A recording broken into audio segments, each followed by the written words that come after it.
به نام خداوندی بخشنده‌ای مهربان.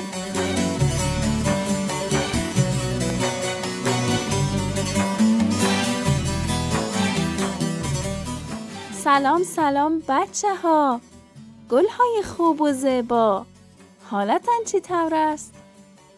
خوش آمدید به برنامه خودتان، برنامه قصه های قرآنی.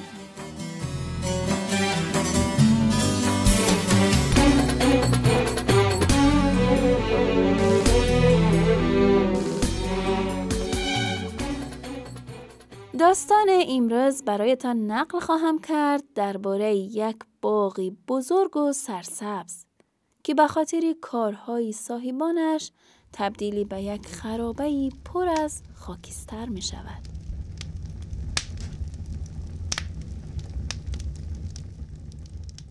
بچه ها، به فکر شما آن کار چی می تواند باشد؟ دخترکان، پسرکان، همراهی ما باشید تا قصه امروز را بشنویم.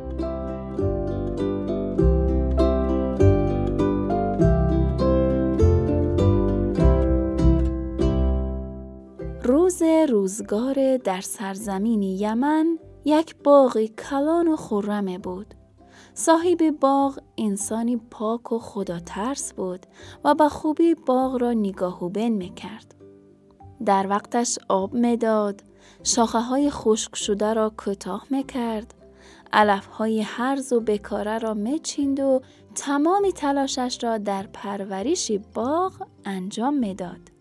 وقت هم که درختان محصول و میوه می‌دادند، اول از همه به نیازمندان و فقیرها بسیار می‌بخشید و بعد برای خود و خانواده‌اش مقدار را می‌فروخت و خرج زندگیش می‌کرد.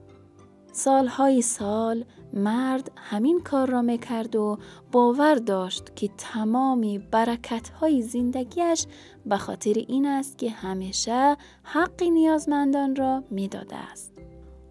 او هرگز خود را صاحب و مالک باغ نمی‌دانست و همیشه به فرزندانش تاکید می‌کرد که ما امانتدار نعمت خداییم و باید به فکر نیازمندان و فقرایی که در اطرافمان هستند باشیم.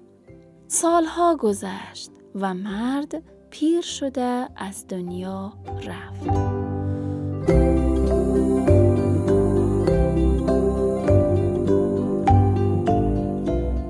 آن مرد 7 پسر داشت. اکنون آن باغ به دست پسرها رسید.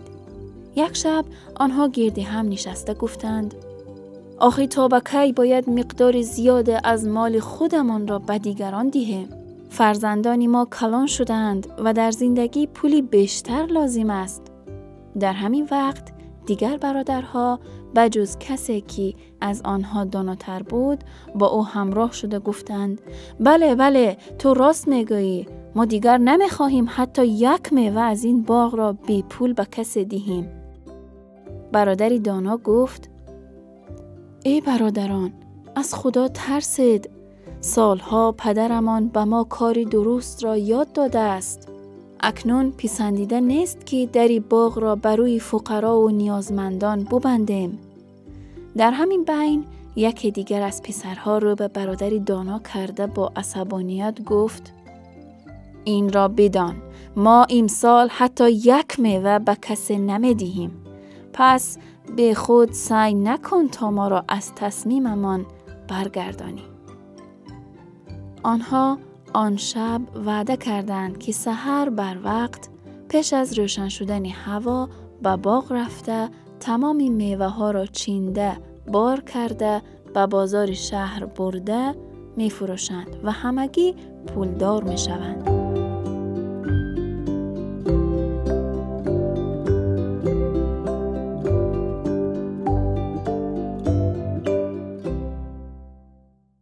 اما به خبر که آن شب به خاطر این همه بخیلی و خسیسی عذاب الهی بر آنها آمد و در اثر رعد و برق شدید درختان باغ همگی سوختند و خاکستر شدند.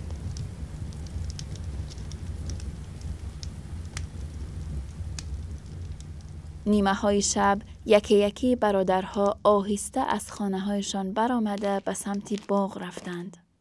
برادری دانا هم با آنها رفت تا شاید مانع آنها شود. اما هیچ یک به حرفهای او توجه نمی کردند. وقتی به باغ نزدیک آمدند، بوی سوختگی به مشامشان می رسید. برادر کلانی کلید را در قفل چرخاند و در باغ را گشاد و ناگهان فریادی بلند زده گفت: نه این باغ ما نیست. دیگری ما اشتباه آمدیم گفته با 2 دست بر سرش میکوفت. برادر خوردی گریه کرده ما بیچاره شدیم میگفت.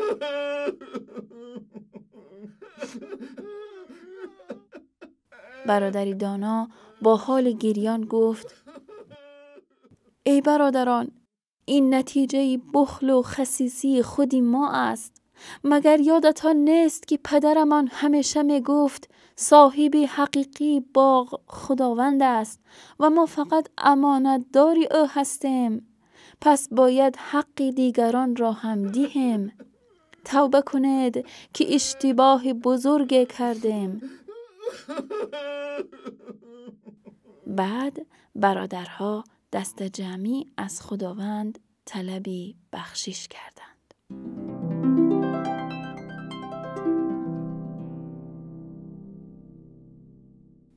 دوستان عزیزم، قصه را شنیدید؟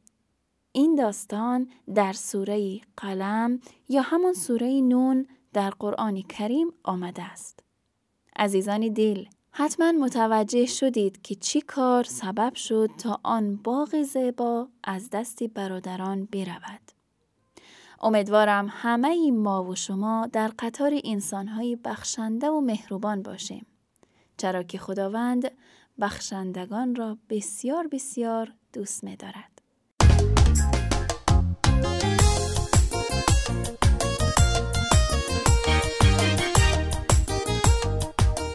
گل‌های خوشبو، تا یک داستان و برنامه دیگر، خدایار و نگهدار.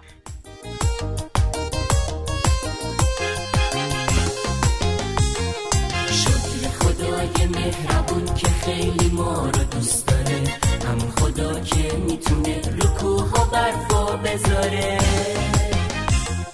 شکر خدای مهربون که شب و روز و آفرید، یه ماه و خورشید و با هم تو دشت آسمون کشید.